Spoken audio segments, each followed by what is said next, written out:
Intinya kita berikan seluas-luasnya kebutuhan sesuai perencanaan sesuai kebutuhan sekolah. Jadi tingkat literasi sekolah juga lebih meningkat. Dan kenapa sih di BOS itu harus prioritasnya membeli buku? Kita mengacunya ke undang-undang juga. Kemdikbud tidak mengimla sekolah nih, tapi sekolah harus meningkatkan literasinya mereka. Kepercayaan penuh nih ke kepala sekolah gitu kan, bahwa nih kebutuhan sekolah itu harus berdasarkan aturan-aturan yang ada juga, berdasarkan hasil evaluasi diri sekolah juga.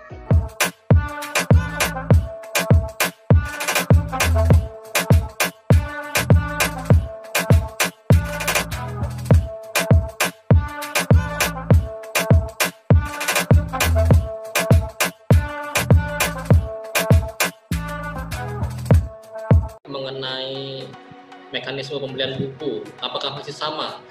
Kan selama ini kan sekolah diwajibkan membeli buku dari katalog ya, yang sudah disediakan oleh Kemendikbud. Nah, apakah dalam aturan sekarang itu sekolah juga harus melalui katalog gitu, yang sudah disediakan dalam katalog? Jadi, kalau kita mengacu di 2020 ini, kita kan sudah mengeluarkan Permendikbud 14 2020 tentang pengadaan barang jasa di sekolah, ya kan? Di situ disebutkan bahwa wajib menggunakan SIPLAH, Sistem Informasi Pengadaan di Sekolah. Jadi, pembelian apapun melalui dana apapun di sekolah dari berbagai sumber apapun yang melalui SIPLAH, termasuk itu buku. Nah, buku di SIPLAH itu sudah tergabung dengan web service, sudah terintegrasi dengan web service, di mana web service itu adalah buku-buku yang sudah dinilai oleh kementerian.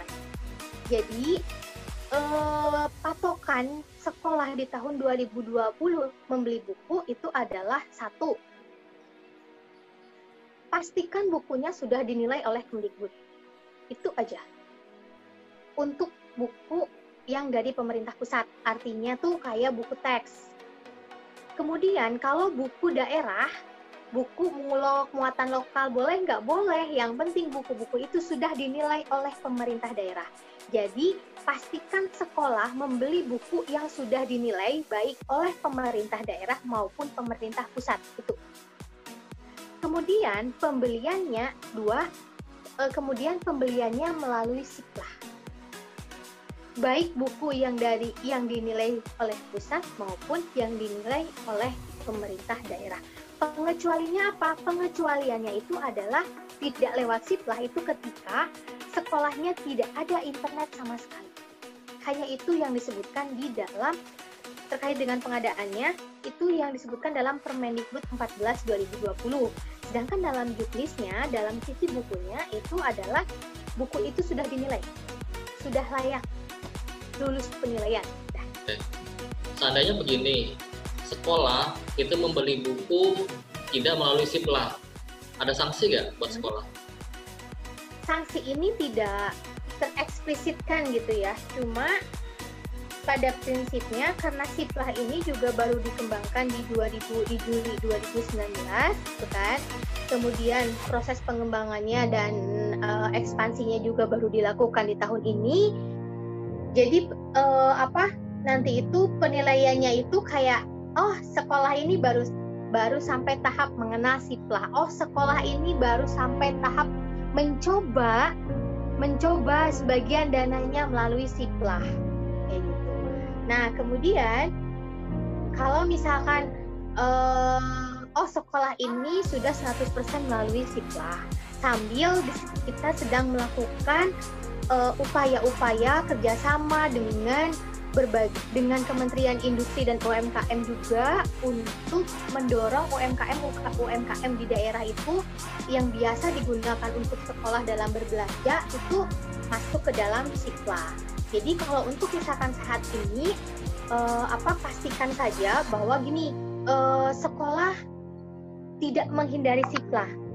Katakanlah gini, barangnya ada di SIPLAH tapi dia menghindar, itu yang nggak boleh. Tapi ketika memang itu kan akan menjadi pertanyaan kan, tentu akan menjadi pertanyaan kalau misalkan ini barangnya ada uang harganya juga cukup di RKS, lalu sekolah menghindar, itu udah salah.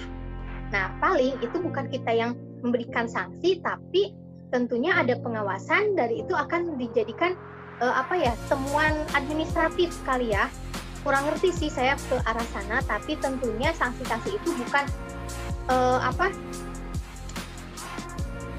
di dalam Juknis tuh nggak disebutin gitu kan. Tentunya ya, tapi akan gitu ya. Ya betul, tapi itu tentunya akan menjadi pengawasan dari pemeriksa-pemeriksa, baik pemeriksa daerah ya, kayak misalkan Itjen di daerah, karena tentunya mereka juga akan mengacu pada aturan pusat. Ini mengenai buku non-teks pelajaran, Mbak ya, seperti buku-buku cerita, buku-buku ensiklopedi gitu ya, yang itu yang diinginkan sekolah, tapi tidak ada dalam katalog yang sudah dinilai oleh Kemendikbud. Jadi banyak sekali buku-buku yang beredar di pasaran, buku-buku bestseller, tapi itu tidak dalam katalog tersebut. Nah, apakah sekolah masih boleh gitu menggunakan dana BOS untuk membeli buku-buku yang sebenarnya berkualitas, tapi itu belum masuk penilaian Kemendikbud gitu?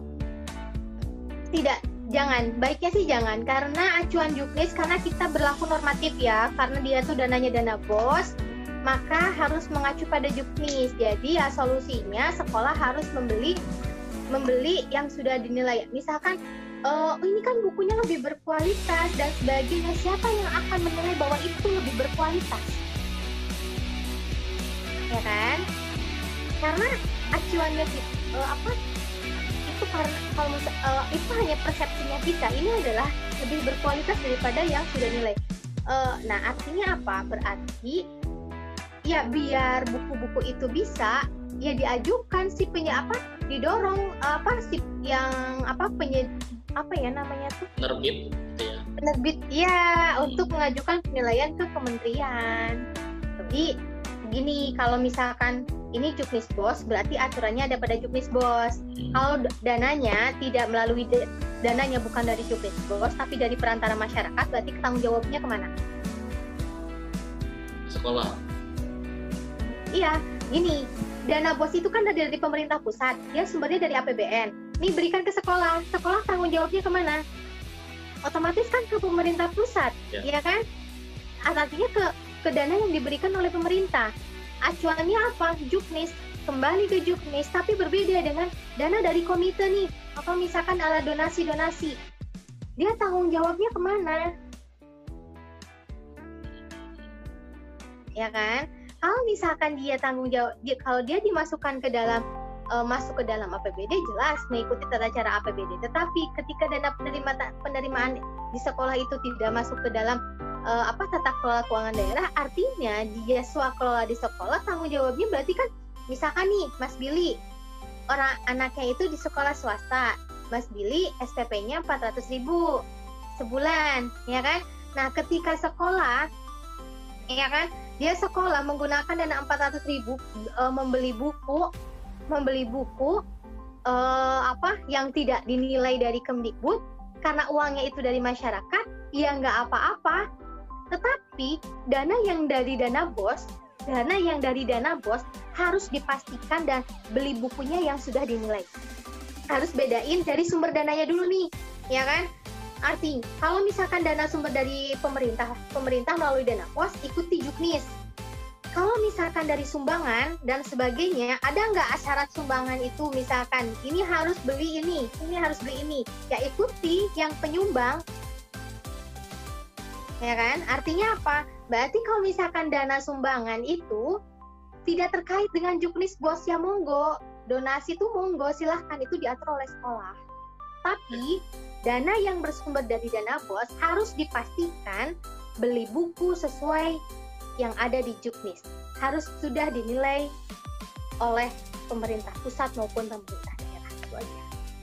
Ya, jadi kan ada nggak sih kaitan atau relasi antara kebijakan tidak ada pembatasan alokasi dana dengan pengembangan perpustakaan? Nah, bagaimana dengan sekolah yang tidak punya perpustakaan? Soalnya kan banyak sekali juga sekolah yang belum punya perpustakaan gitu. Korelasinya tentu ada. Misalkan sekolah itu tidak memiliki perpustakaan, apakah wujud perpustakaan itu harus ruang perpustakaan atau memang kita ketika sekolah itu dia tidak punya ruang tapi mereka menyimpan buku, rak-rak buku di dalam kelas, apakah itu sudah termasuk? Kan kita nggak tahu nih, bukan kapasitas kita di situ kan. Nah, cuman kalau memang syaratnya itu adalah yang namanya pengembangan perpustakaan itu memang harus ruang perpustakaan, maka penuhi dulu, ya kan? Penuhi dulu, berarti sekolah itu harus memiliki perpustakaan. Ketika sekolah tidak memiliki perpustakaan, berarti kan tidak ada kewajiban mereka untuk mengalokasikan dana untuk pengembangan perpustakaan. Jadi karena yang minimal yang 5% itu bukan ada di dalam Jukniskus, tapi kayaknya di undang-undang tentang perpustakaan kayak gitu. Nah terus kalau misalkan tidak ada, karena pemerintah pusat pun ada intervensi melalui DAK fisik, dana alokasi khusus, ya kan? Atau misal dari yang APBN. Intinya tuh ada intervensi pengembangan prasarana ya, baik dari pusat maupun dari pemerintah daerah, tentunya diarahkan pada sekolah-sekolah yang memang membutuhkan. Jadi sekarang kan prinsipnya penuntasan ya, penuntasan dalam arti kalau misalkan sekolah tuh nggak punya prasarana AIWO, ya itu dilengkapi dulu, nggak pemerataan yang sekolah A dilengkapi ruang kelasnya dulu, sekolah B ini dulu, enggak. Tapi sekarang itu prinsip teknisnya itu adalah penuntasan, satu sekolah selesai semua, nggak punya perpustakaan, sekolah mau bikin sudut baca, ya tinggal pakai dana bos, beli raknya, beli buku-bukunya, tetapi pastikan kalau misalkan mau beli bukunya, dia dari sumber dana bos, berarti buku-bukunya yang sudah dinilai, baik teks maupun non-teks. Sejauh dia tuh bukan membangun, ya, kan kalau ruang perpustakaan berarti kan membangun, itu nggak boleh. Sejauh dia tuh bukan membangun, nggak apa-apa. Rehab tuh maksimal 30% kan kerusakannya. Jadi kalau misalkan membuat sudut-sudut baca kan dia belum membangun, tapi membeli mebeler kan? Iya. Kayak ke arah sana, dia kan bukan membangun. Kalau membangun kan, membangun ruang perpustakaan dan sebagainya. Dana bos bukan untuk membangun, tetapi memang untuk operasional. Baik itu misalkan beli kayak sarana-sarananya gitu. Semacam harapan gitu dari Kementerian Pendidikan dan Kebudayaan terhadap kemajuan literasi di sekolah itu, harapannya seperti apa gitu lewat dana bos ini? Jangan literasi itu harus terus ditingkatin, karena benar-benar saya tuh melihat, jangankan orang sekolah gitu kan, ya kita aja masih sering termakan hoax gitu kan, ya nggak? Kalau kita sendiri tidak membaca, ya kita akan terus termakan hoax. Jadi kalau menurut saya gitu kan, gerakan literasi ini benar-benar harus ditingkatin ya, baik dari sedini mungkin lah pokoknya.